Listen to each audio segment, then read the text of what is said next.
கற்றதனாலாய பயனன் கொல் வாலறிவன் நற்றாள் தொழாரேனின்.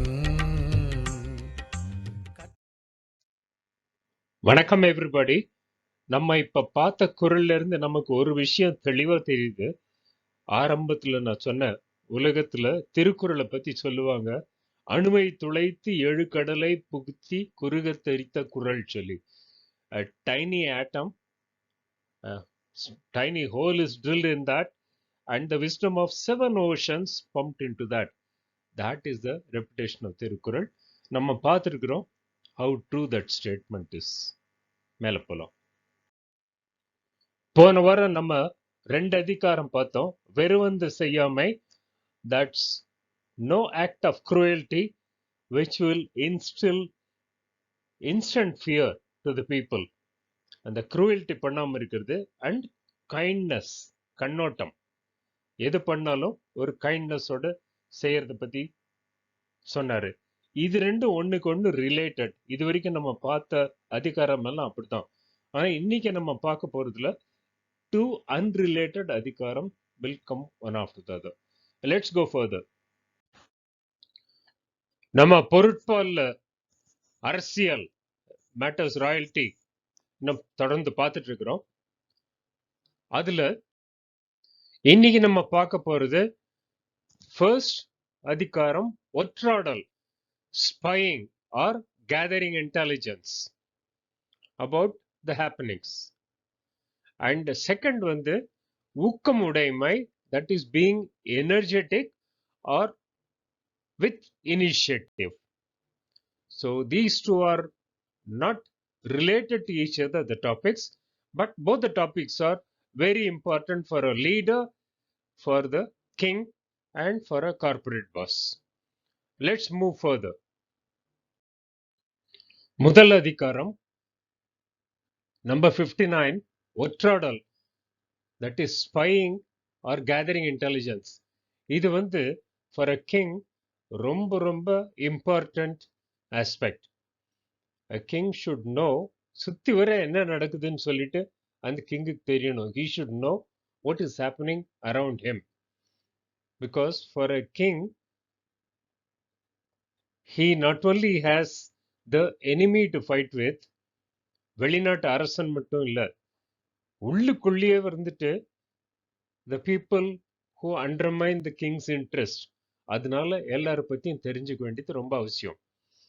அண்ட் இதுவே வந்து கார்பரேட் பாஸுக்கும் equally important, because there is competition, cutthroat competition. அப்ப யார் என்ன பண்றாங்க, the data information from here going, security, who is trustworthy, எல்லாம் தெரிஞ்சுக்கிறதுக்கு important. Also for any leader, because to be forewarned is to be forearmed. Knowledge is strength சொல்லுவாங்க. அதைத்தான் இந்த குறள்ல திருவள்ளுவர் சொல்லியிருக்காரு. ஒற்றாடல்னா not just the spying, gathering intelligence. குறளை பார்க்கலாம். எல்லாருக்கும் எல்லாம் நிகழ்பவை எஞ்ஞான்றும் வல்லறிதல் வேந்தன் தொழில். எஞ்ஞான்றும்னா எனி டைம், வல்லறிதல் உடனே உடனே தெரிஞ்சுக்கிறது, that is to get to know as soon as something happens. வேந்தன்கிறது வந்து king, the leader. தொழில், that's a duty. So it says it's an important regular duty of the king to know anything that is happening immediately. எல்லாருக்கும் எல்லாம் நிகழ்பவை, எல்லாருக்கும்னா for everybody around, anybody that's connected with the king, the ministers, the army people and the servants and எல்லாருமே, எல்லாருக்கும் எல்லாம் நிகழ்பவை, சுத்தி வர அவனை சுத்தி என்னென்ன நடக்குது, யாருக்கு என்ன நடக்குதுன்னெல்லாம், that is whatever is happening to the other people, the king எஞ்ஞான்றும் வல்லறிதல், anytime, immediately the king should know. இது வந்து not really literally meaning every piece of information to the level of information overload, clutter, அப்படி இல்லை. The things which the king should know, he should know immediately before it's late. That's what it means. புக்ல சொல்லியிருக்கிற meaning பார்க்கலாம். எல்லாரிடத்திலும் நிகழ்கின்றவை எல்லாவற்றையும் எக்காலத்திலும் ஒற்றரை கொண்டு, ஒற்றர்னா spy, விரைந்து அறிதல் அரசனுக்குரிய தொழிலாகும். It's the duty of the king to know quickly through a spy what all happens daily amongst all. That is to be abreast of all the happenings. And king has got ministers, a corporate boss has got his staff officers to advise him, to give information about their own, about the competition, about the market scenario, etc. அதனால இந்த intelligence gathering also about the competitors. Corporates do very regularly, the countries do. இந்தியால இருந்து பாகிஸ்தான்ல எங்க வச்சிருக்காங்க movement of army, gathering of army in a particular place, this side will know as much as the other side knows. இங்கேயும் தெரியும், ரெண்டு சைட்லயும் அந்த மாதிரி வச்சிருப்பாங்க. Both the sides have got their own people and it's a quiet operation. But in the information gathering is very essential for survival. குறள் இன்னொரு தரம் பார்க்கலாம். எல்லாருக்கும் எல்லாம் நிகழ்பவை எஞ்ஞான்றும் வல்லறிதல் வேந்தன் தொழில். So the primary duty of a king, important duty of the king, எல்லா நேரத்திலையும் anything that is happening, that is anything that is untoward happening, சரியில்லாம தப்பா நடந்துச்சுன்னா அந்த கிங்குக்கு வந்து வல்லறிதல் உடனே, without a delay, the king should know. Obviously it is through the spies, informants. So இது வந்து one of the important things for survival. அரசனுக்கு, ஒரு லீடருக்கு, ஒரு கார்ப்பரேட் பாஸுக்கு to run the show smoothly, இது வந்து ரொம்ப ரொம்ப இம்பார்ட்டன்ட். அடுத்த குறள் பார்க்கலாம். போன குறள்ல பார்த்தோம், the king should know, the leader should know immediately whatever is happening untoward, different from the routine. சரி, ஒரு நாட்டில் if there are, let's say, 1 crore people in a place, is it possible for the king to know about everybody? எல்லார பத்தியும் எல்லா விஷயமும் தெரிஞ்சுக்கணும்னு சொன்னதுன்னா எப்படி time இருக்கும் கிங்குக்கு மற்ற வேலையெல்லாம் பண்றதுக்கு? அந்த டவுட் வரும். அப்போ திருவள்ளுவர் சொல்றாரு கிளியரா, யார எல்லாம் intelligence, the spy should gather information about who? The sensitive people, people who are in the sensitive positions. அதை தான் கிளியரா தெளிவா சொல்லியிருக்காரு. குறளை பார்க்கலாம். வினை செய்வார் தம் சுற்றம் வேண்டாதார் என்றாங்கு அனைவரையும் ஆராய்வது ஒற்று. குறள் எண் 584 இன் ஒற்றாடல் ஸ்பையிங். எங்கூட சேர்ந்து சொல்லுங்க. வினை செய்வார் தம் சுற்றம் வேண்டாதார் என்றாங்கு அனைவரையும் ஆராய்வது ஒற்று. இப்போ வினை செய்வார்னா the people who are doing the immediate tasks of the king, that is, let's say, the governmental servants, the king's close associates, and the people யார் வந்து இந்த அரசனோடு ஆணையெல்லாம் எடுத்துக்கொண்டு போறவங்க, the people who execute the orders of the king, such people, because they cannot be unjust to the people down below. அதனால அவங்க என்ன பண்றாங்க, கரெக்டா பண்றாங்களோ சொல்லி தெரியணும். தம் சுற்றம், the people that are surrounding him, friends, the close circle of the king, the ministers, are they loyal to him, the servants, the cooks, and all other, the army people, those who are in the close circle of the king. Because சொல்லுவாங்க இங்கிலீஷ்ல, to trust everybody is as much a folly as to distress everybody. அதனால the king should know யாரை வந்து நம்பிக்கலாம், and yet if there is something wrong about them உடனே information வர மாதிரி. So when I say war, the people who are in the execution line of the orders of the king, or the corporate, the functional people, operational people, தம் சுற்றம், அந்த friend circle, immediate circle of people who are associated, say the back office, advisory staff and the admin staff, எல்லாரும் அவங்கெல்லாம் related to the work in the corporate. And வேண்டாதார், இதுவும் important, வேண்டாதாருங்கிறது வந்து competition.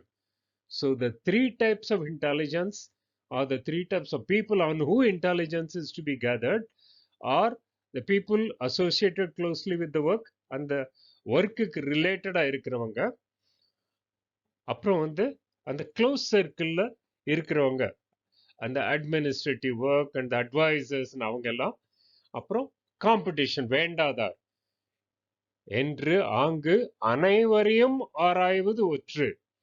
எல்லாரையும், all those people regularly check on them, background check on them, so that if there is something wrong, the king should get to know about it. Because the king or the leader or the corporate boss, they have as much threat from people within as from people outside. உள்ள இருக்கிறவங்க அந்த உள்குத்து வேலை சொல்லுவாங்க, அந்த உள்ள இருக்கிறவங்க செய்யற வேலையும் பகையும் அதுவும் வந்து ரொம்ப dangerous for the leader as it is from the outside competition. புக்ல கொடுத்திருக்கிற மீனிங் பார்க்கலாம். தம்முடைய தொழிலை செய்கின்றவர் தம் சுற்றத்தார் தம் பகைவர் என்று கூறப்படும் எல்லாரையும் ஆராய்வதே ஒற்றரின் தொழிலாகும். He is a spy who watches all men, those who are in the king's employment, his relatives and his enemies. So the relatives also play a part in the upward or the downfall of the king. So அதனால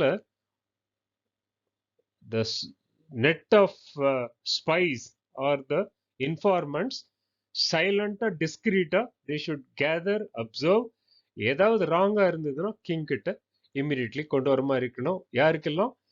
அந்த people who are in the execution job, and the king's relatives and the friend circle and enemies.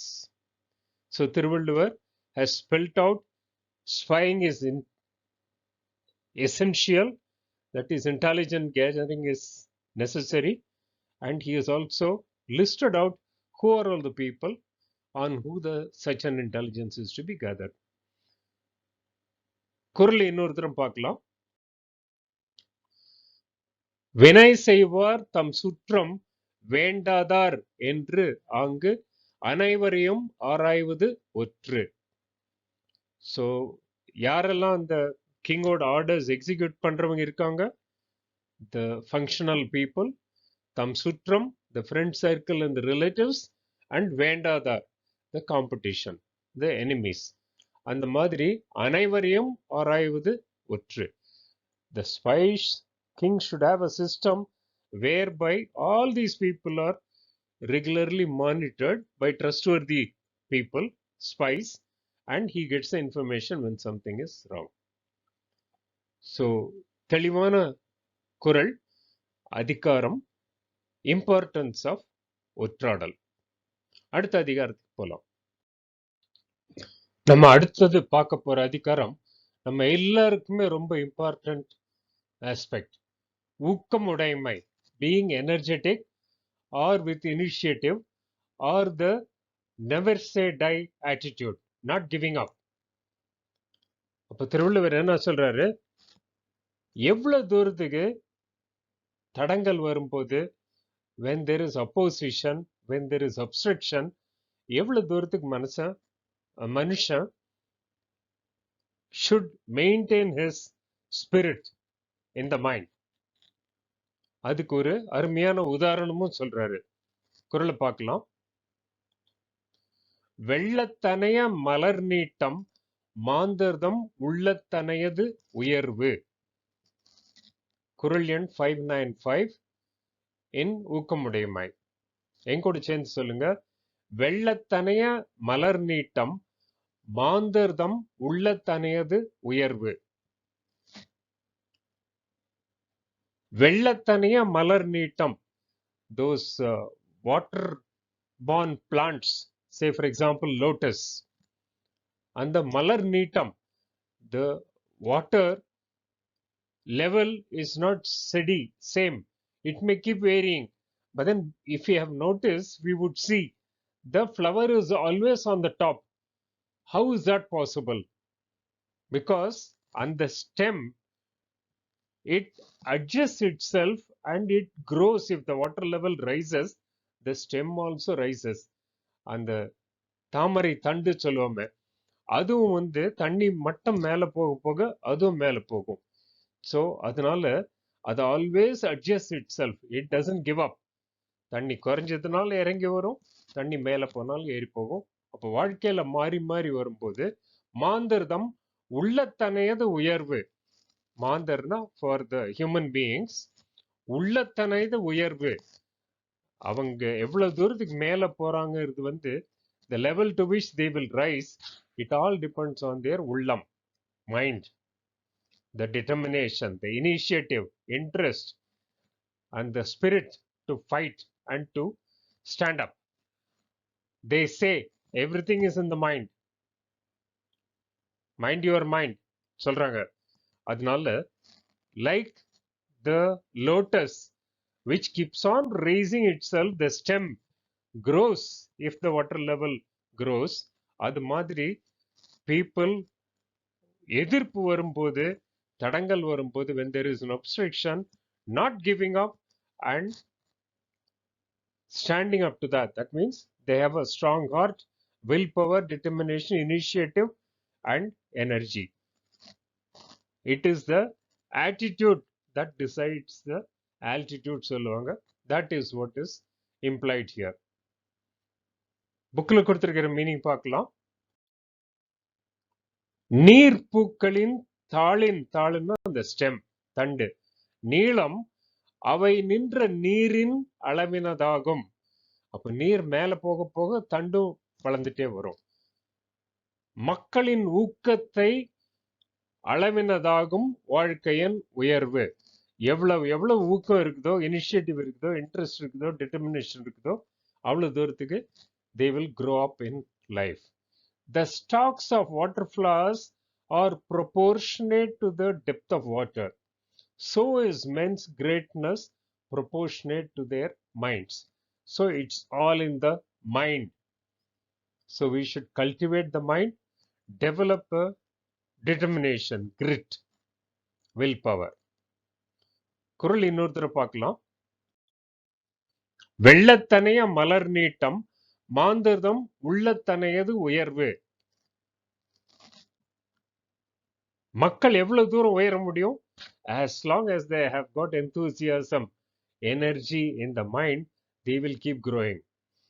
Obstacles do not matter. They say when the going gets tough, the tough should get going.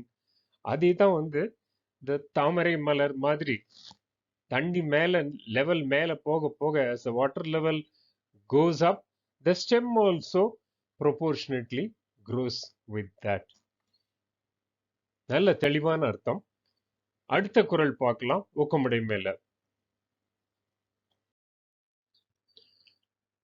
ஊக்கமடை மேல திருவள்ளுவர் அடுத்த குறள்ல the power of aspirations சொல்றாரு. நம்ம எந்த தொழில் செஞ்சதுனாலும் அதை வந்து உயர்வாகவே கருதணும். That is, whatever we do, we should always have very high opinion about that. Even if something doesn't happen, our goals should still remain high. நார்மலா சொல்லுவாங்க, if you aim at the sky, you may get the ceiling, but then don't give up. Continue to aim at the sky, one day you may reach the sky சொல்லுவாங்க. அப்போ வானத்தை குறிக்கோள் வச்சதுன்னா ceiling கிடைக்கலாம், கூரை. ஆனா அதனால உற்றாம நம்ம தொடர்ந்து வானத்தையே எய்ம் பண்ணிட்டு இருந்தோம்னா வானம் கிடைச்சிரும். அதுதான் இந்த குறள்ல சொல்றாரு. குறளை பார்க்கலாம். உள்ளுவதெல்லாம் உயர் உள்ளல், மற்றது தள்ளினும் தள்ளாமை நீர்த்து. குறள் எண் 596. எங்கூட சேர்ந்து சொல்லுங்க. உள்ளுவதெல்லாம் உயர் உள்ளல், மற்றது தள்ளினும் தள்ளாமை நீர்த்து. அப்போ உள்ளுவதெல்லாம் உயர் உள்ளல்னா மனசுல நினைக்கிறதெல்லாம் ஹை தாட்ஸா இருக்கணும். Never give way for inferiority complex. And எப்பெல்லாம் அந்த மாதிரி வச்சுக்கணும், நம்ம positive thinking, power of positive thinking எப்போ அதெல்லாம் வச்சுக்கணும். மற்றது தள்ளினும் தள்ளாமை நீர்த்து. அது நடந்தாலும் சரி நடக்கலைனாலும் சரி. இந்த கர்மயோகால சொல்லுவாங்க இல்லையா, do the karma for the sake of karma. So keep your vision high. இப்போ மற்றது தள்ளினும் தள்ளாமை நீர்த்து. அது நடந்தாலும் சரி நடக்காட்டாலும் சரி, continue having that aspirations, continue working. One day it will happen. The perseverance will pay. அதைத்தான் திருவள்ளுவர் சொல்லியிருக்காரு. உள்ளுவதெல்லாம் உயர் உள்ளல், எப்பவும் let the thoughts aspirations be very high. மற்றது தள்ளினும் தள்ளாமை நீர்த்து. அது நடக்கிறதோ நமக்கு இல்ல நடக்கலையா பரவாயில்லை, continue with the aspirations, it will happen one day. புக்ல சொல்லியிருக்கிற மீனிங் பார்க்கலாம். எண்ணுவதெல்லாம் உயர்வை பற்றியே எண்ண வேண்டும், அவ்வுயர்வு கை கூடாவிட்டாலும் அவ்வாறு எண்ணுவதை விடக்கூடாது. Think ever of rising higher, let it be your only thought. Even if your object is not reached, the thought itself will have reached you. அதனால the aspirations are the stepping stones. அதை மட்டும் விட்டுறக்கூடாது சொல்றாரு. இன்னொரு தடவை குறளை பார்க்கலாம். உள்ளுவதெல்லாம் உயர் உள்ளல், மற்றது தள்ளினும் தள்ளாமை நீர்த்து. அப்ப மனசுல இருக்கிற நினைக்கிறதெல்லாம் நினைப்புலாம், the thoughts should be always high, noble, lofty. அது நடக்குதோ நடக்கலையோ, we should always aim high, look for high and keep positive thoughts, never say die attitude. அதை தான் திருவள்ளுவர் சொன்னாரு. இன்னைக்கு நம்ம 2 அதிகாரம் பார்த்தோம். 2 unrelated, ஒண்ணுக்கு பட் வெரி இம்பார்ட்டன்ட் அதிகாரம். ஒன்னு ஒற்றாடல், கேதரிங் இன்டெலிஜென்ஸ். என்னெல்லாம் level of intelligence necessary for the king, for the leader, for survival and for good governance. அது போலவே ஊக்கமுடைமை, being energetic, having the positive attitude, never say die attitude. அது ரெண்டையும் பார்த்தோம். தோ இந்த 2 அதிகாரம் ஒண்ணுக்கு ஒண்ணு அன்ரிலேட்டடா இருந்தாலும், அடுத்து நம்ம பார்க்க போறது அடுத்த வாரம் ஊக்கமுடைமை, பீயிங் எனர்ஜெட்டிக். அதுக்கு ஆப்போசிட் மடியின்மை, அந்த லேசினஸ்னால வர ப்ராப்ளத்தையும் சொல்லுவார். திருவள்ளுவரோட ஸ்டைல அந்த மாதிரி தான். இதையும் சொல்லிட்டு அதுக்கு ஆப்போசிட் சொல்லிட்டு இதனுடைய மெரிட் அதனுடைய டிமெரிட். ஸோ நம்ம அடுத்த வாரம் சந்திப்போம். Please remember to like, share with your friends and subscribe to the channel. Take care. Vanakkam everybody. தனக்குவமையில்லாதான் தாழ் சேர்ந்தார் கல்லால் மனக்கவலை மாற்றல் அரிது.